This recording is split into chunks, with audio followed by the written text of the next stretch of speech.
Muy buenas tardes, mis queridos amigos y hermanos. Que el Señor pueda bendecirles. Es un gusto el saludarles. Feliz semana para todos ustedes. Bienvenidos a Dilo al Mundo, el programa donde cada domingo, cada tarde, estudiamos la palabra del Señor y entendemos a la luz de la Biblia que los eventos que están ocurriendo nos están diciendo Cristo vuelve en las nubes de los cielos. Así que definitivamente es importante, urgente, que nosotros podamos vivir entonces en armonía con la voluntad del Dios eterno, en armonía con la voluntad del Dios todopoderoso, preparados, listos para ese momento glorioso, cuando Cristo aparezca en las nubes de los cielos, a buscar un pueblo que le obedece hoy, a buscar un pueblo que vive en fidelidad hoy, que vive en obediencia hoy, a buscar un pueblo que vive en santidad, que vive ocupado en los asuntos de su Padre. Es decir, que vive sirviendo, que vive honrando al Señor, que vive predicando el mensaje del advenimiento de Cristo Jesús. Bienvenidos a Dilo al Mundo. Bien, recuerde que llegamos a ustedes gracias a la bendición de Dios y con el apoyo de nuestros hermanos de la Iglesia Adventista del Séptimo Día. En la dirección general está nuestra hermana y amiga Andreina Muñoz y en el control técnico nuestro amigo y hermano Alan Tobar. Y quien les habla, un servidor, su amigo y hermano Dani Zambrano. Bienvenidos a Dilo al Mundo. Somos Vida 104.1 FM. Vamos a orar, apreciados, para comenzar nuestro programa en la tarde de hoy. Querido Dios que estás en los cielos, estamos agradecidos a ti, Padre Celestial, por tu amor, por tu bondad y tu misericordia. Pedimos, Señor eterno, tu bendición. Pedimos que seas tú hablando a nuestras vidas. Perdona, Señor, nuestros pecados. Te pedimos que al abrir tu palabra, tu Santo Espíritu sea el que nos dirija y que podamos nosotros comprender y entender tu voz en esta tarde. Gracias por tanto amor, gracias por tanta misericordia. Bendícenos, bendice a mis amigos que nos sintonizan y hermanos. En Cristo Jesús. Amén y amén. Bien, una vez más, bienvenidos todos a Dilo al Mundo. Es un gusto el saludarles. Y es un gusto el volver a compartir en este domingo de tarde.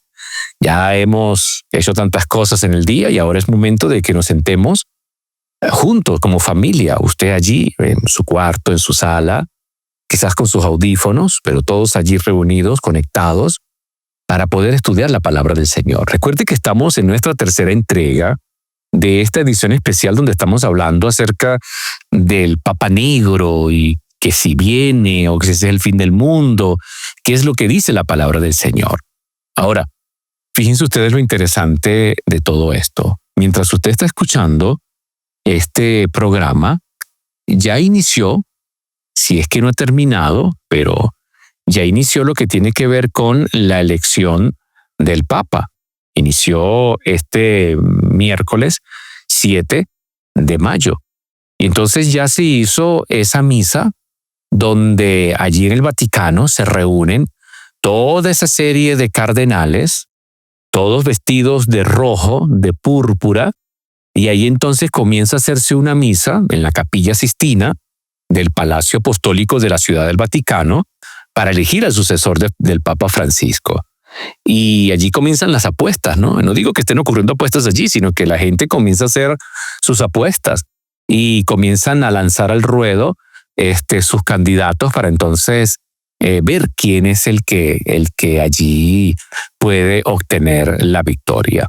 Lo cierto del caso es que en medio de todo este cónclave que se utiliza para poder realizar y escoger el nombre del sucesor de Francisco y quien va a dirigir las riendas de la Iglesia Católica, allí aparecen entonces muchos nombres, pero el nombre del próximo sumo pontífice pues es algo que a muchos llama la atención.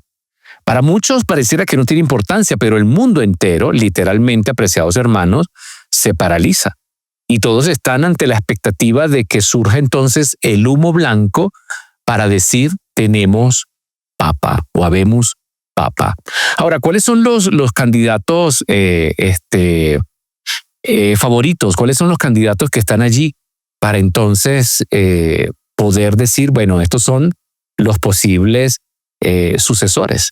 Bien, fíjense ustedes, si nosotros hacemos una revisión rápidamente de cuáles son las apuestas o cuáles son los nombres sobre los cuales hay muchas apuestas para poder decir este es el que va a ser elegido, pues se menciona mucho el cardenal Parolin y el cardenal Tagle. El cardenal Taglet es un personaje bien interesante porque entonces este personaje es filipino. Es filipino. Déjeme rápidamente, sí, es el cardenal filipino Luis Antonio Tagle, o lo que bien llaman el poderoso secretario del Estado. ¿Ok? Luego también aparece el nombre de Pietro Parolin, y Pietro Parolin sigue sonando con mucha fuerza. Pero hay un nombre, mis queridos amigos y hermanos, hay un nombre que se está escuchando con mucha fuerza también, y es el nombre de un cardenal estadounidense llamado Robert Francis Prevost. Y fíjense que aquí se cayeron todos los pronósticos, hasta el de Nostradamus, porque Nostradamus hablaba acerca del tal Papa Negro, que entonces tomaban como referencia a aquellos dos papas, uno de Guinea y otro de otra zona de África, pero ellos no aparecen en ninguna parte. Esto que les acabo de mencionar son supuestamente los cardenales con más opción a papas. Y sobre estos tres que les mencioné, Luis Antonio Tagle, Pietro Parolin y Robert Francis Prevost, hay más inclinación hacia Pietro Parolin y hacia Robert Francis Prevost. Ahora, ¿por qué les menciono esto? Porque nos encontramos en un momento bien interesante, mis queridos hermanos, y se espera entonces que el que se coloque como el futuro sucesor de Francisco pueda ser un hombre que lleve prácticamente su misma línea. Entonces, vemos cómo todas las piezas están allí organizándose, y las figuras de estos personajes con ciertas características deberían de llamar nuestra atención.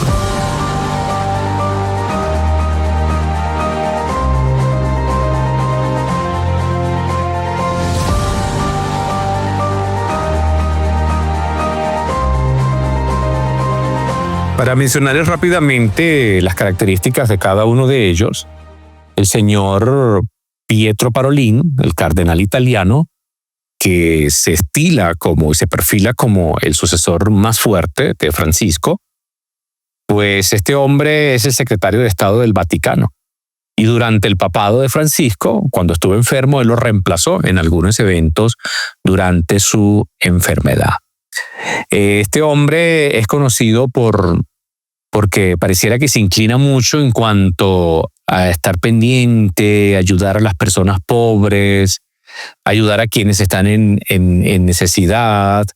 Es un crítico con lo que es la legalización del matrimonio entre personas del mismo sexo, lo que califica como una derrota para la humanidad, y no está de acuerdo con eso. Mucho menos está de acuerdo con lo que es la ordenación de las mujeres al sacerdocio, y no concibe en eliminar el celibato. Y es uno de los hombres con más fuerza para entonces tomar la posición, en este caso, de que dejara a Francisco, el sucesor de Pedro, como ellos lo dicen. Ahora, fíjense que este señor de nombre Luis Antonio, el filipino Luis Antonio Tagle, es otro cardenal fuerte.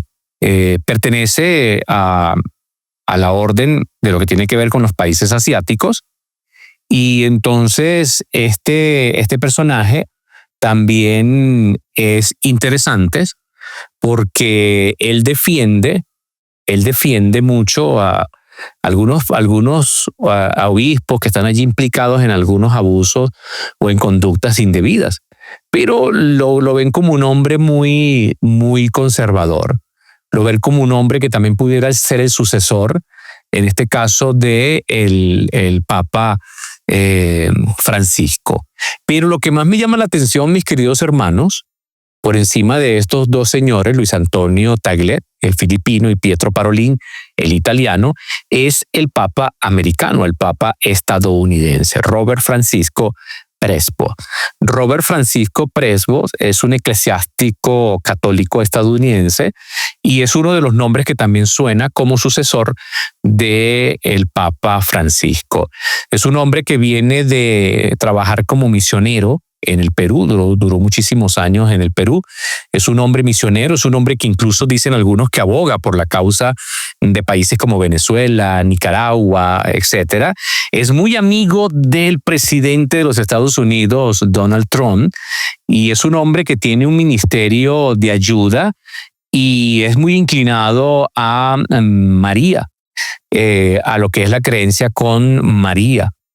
Ahora, lo interesante del caso es que también es de la misma línea del Papa Francisco,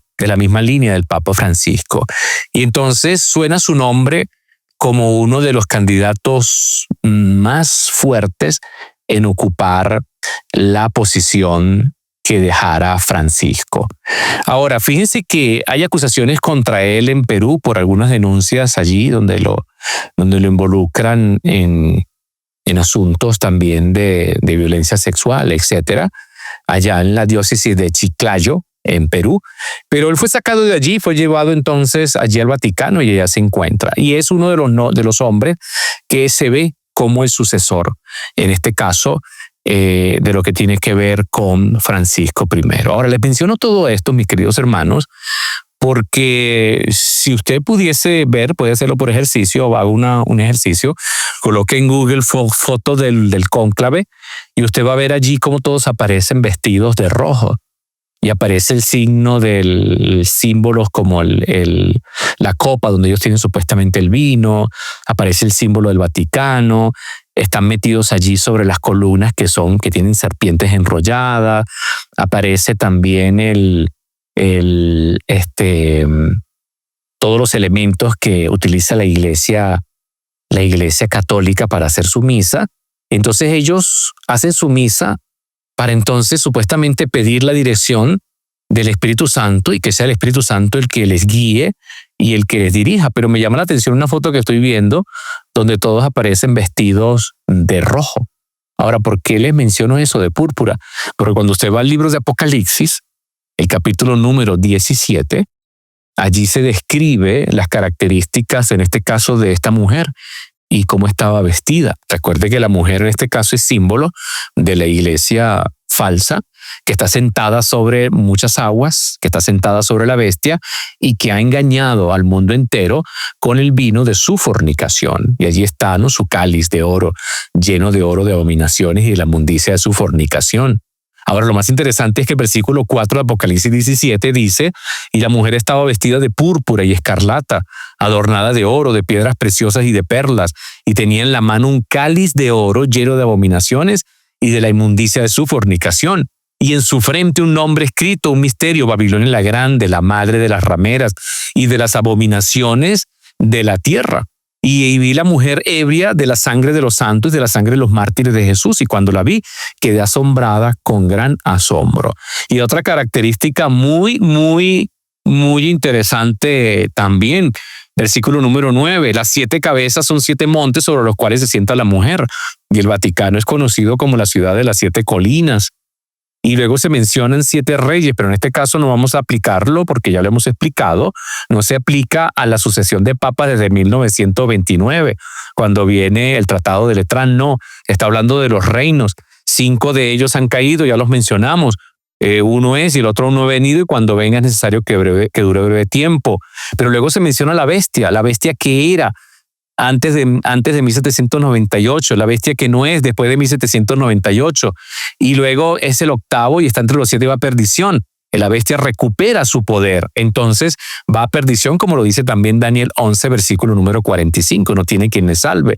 Lo cierto es que las características que están dando son del catolicismo romano papal, y debemos de decirlo con nombre y apellido. Entonces, en ese contexto, aparece entonces lo que vamos a estudiar para el día de hoy en nuestra tercera entrega de lo que tiene que ver con esto supuestamente de quién es el sucesor de Francisco y las implicaciones que tienen a nivel mundial. Así que no se retire, ya regresamos con Dilo al Mundo.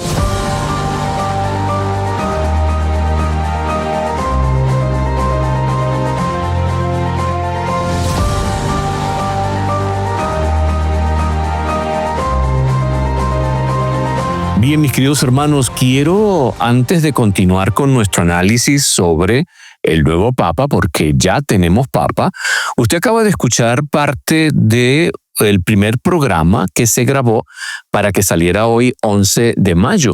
Entonces, revisando el programa, quise dejar toda esta antesala y ahora continuar con lo que está ocurriendo en este momento. El mundo está fascinado.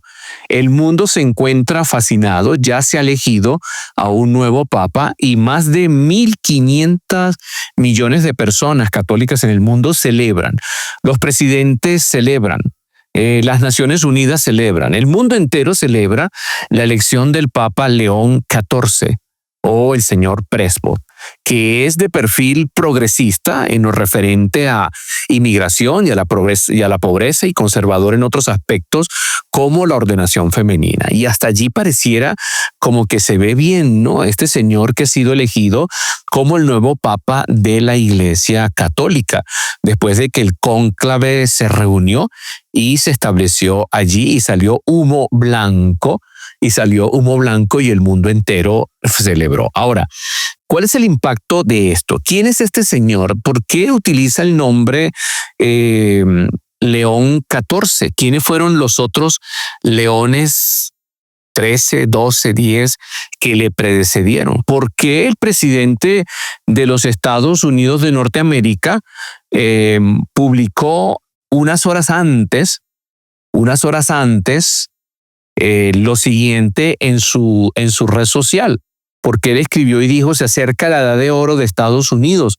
Y unas horas después entonces salió fumata blanca y se supo la elección del nuevo papa. Es interesante todos estos puntos porque no estoy diciendo que la profecía menciona algunos asuntos de esto, pero sí el orden que se están dando todas las cosas nos están diciendo que esa bestia que sube del mar, como ya les he comentado, se ha de levantar para entonces, junto con la bestia que sube de la tierra, los Estados Unidos de Norteamérica, entonces ahora se unan para levantar una imagen y para establecer un sistema falso de adoración en el mundo. Así que, mi querido hermano, le pido que preste mucha atención a todo lo que vamos a mencionar, porque definitivamente es mucho lo que tenemos para hablar y de decirle al mundo, porque todas estas cosas es para decirle al mundo: prepárense porque Cristo Jesús ya está a la puerta. Fíjense, le voy a dar un detalle interesante antes de hablar del Papa León XIV. Antes de hablar de este Papa nuevo que tenemos ahora y que el mundo entero se encuentra completamente allí fascinado. Vamos a hablar un poquitico acerca de un detalle histórico con lo que respecta al presidente de los Estados Unidos de Norteamérica. Cuando usted revisa el historial político de Donald Trump, usted se consigue con que él fue el presidente 45 y 47. 45 y 47. Ahora, fíjense que Donald Trump participó en 3 elecciones y debe cumplir 2 mandatos no consecutivos. El primer mandato lo cumplió del 2017 al 2021, que duró 4 años. Del 2021 hasta el 2025, él no fue presidente, fue John Biden, perdió las elecciones. Y desde el 2025 hasta el 2029, entonces va a estar gobernando a los Estados Unidos de Norteamérica. Ahora, hay otro presidente que también se manejó de la misma manera, el señor Grover Cleveland. Y el señor Grover Cleveland fue el presidente 22 y 24. 22 y 24. Fíjense usted en este detalle. Él participó también en 3 elecciones y cumplió 2 mandatos no consecutivos, igual que Donald Trump. Entonces, su primer mandato fue de 1885, fíjense la fecha que le estoy dando, 1885 a 1889, duró 4 años. Desde 1889 hasta 1893 no mandó, y desde 1893 hasta 1897 volvió a gobernar. Ahora, si usted suma, no sé si sean casualidades, pero si usted suma 22 y 24 del presidente Grover Cleveland, le va a dar 46. Y si usted suma 45 más 47 del presidente Donald Trump, le va a dar 92. Pero qué interesante que 46 por 2 son 92. Interesante. Ahora le dejo estos detalles para que usted pueda ver mucho más detalle. Fíjense que en 1888 se presentó en el Congreso de los Estados Unidos de Norteamérica el proyecto Blade de la ley dominical. Es interesante esto, mis queridos hermanos. ¿Será que con este presidente Donald Trump y ahora la elección de este León XIV, este papa americano, que es muy simpatizante y es muy dado con el señor Donald Trump, será que podremos ver algunas cosas interesantes a la luz de la profecía? Yo creo que entonces es para poder estar allí, ¿no?, apercibidos. Y otro detalle más es que resulta ser de que en el tiempo cuando cuando se estaba tratando de aprobar estas leyes dominicales o las Blue Law en Estados Unidos, el papa de entonces, de 1888, era León XIII. ¿Sabía usted eso? Y León XIII, apreciados hermanos, aunque fue un papa que fue considerado como un hombre precursor del enfoque social y diplomático y un hombre modernizador, un hombre de grandes cambios, fíjense que aunque él no estuvo directamente involucrado o no se asoció directamente con las leyes azules o las Blue Laws, él sencillamente le pareció bien y él consideró que este tipo de enfoque estaba bien.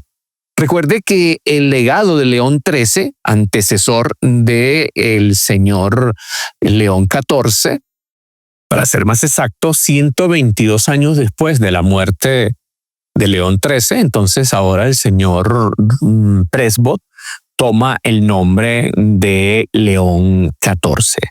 Aún él no ha especificado por qué ha decidido llamarse León XIV. Podrían ser por muchas razones, pero el nombre de León ha sido utilizado por muchos papas a lo largo de los años. El primer papa con el nombre León, que fue León I, también conocido como San León Magno, quien fue pontífice entre los años 440 y 461, cuando Roma estaba en plena división y en pleno ataque por las tribus bárbaras.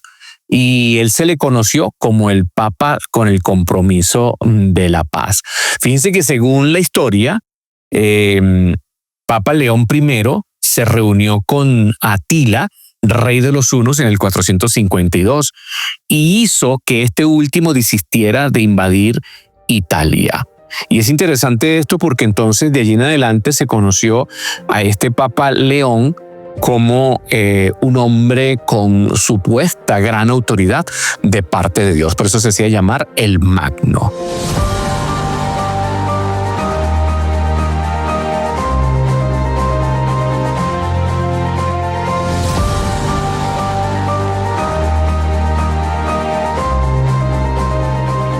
Y si seguimos revisando la historia de los papas que tuvieron nombre de León, entonces nos encontramos con algunos personajes bien interesantes.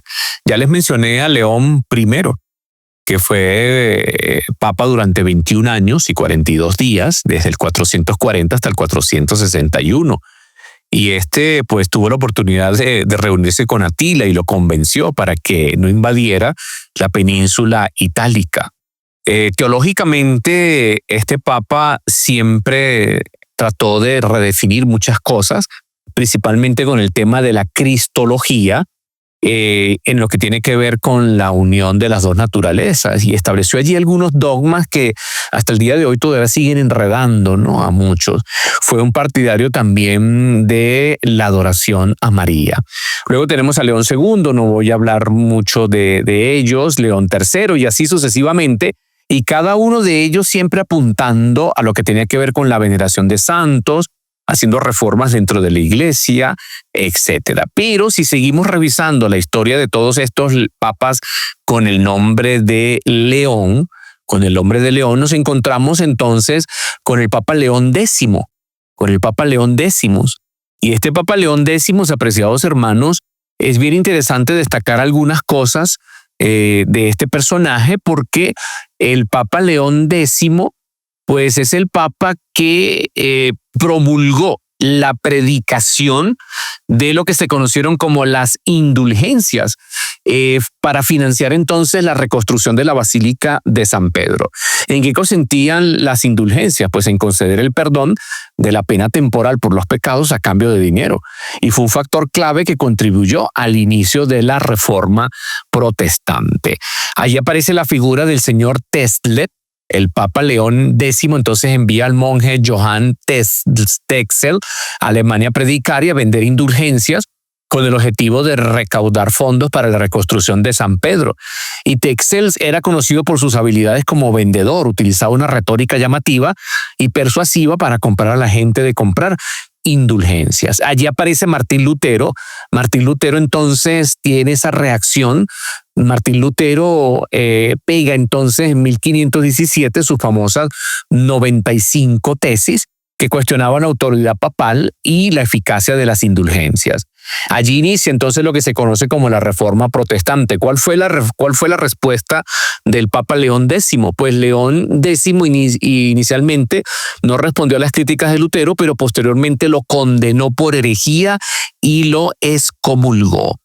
Entonces vean que la actitud de León X es bien particular y bien interesante, porque entonces él se levanta para luchar contra lo que él consideraba la herejía y la mentira. Y de ahí en adelante se inicia lo que se conoce como la Inquisición y comienzan a surgir toda esa serie de métodos que utilizó el catolicismo romano para entonces perseguir y para entonces también aplastar y matar incluso lo que ellos consideraban que no estaban de acuerdo con él.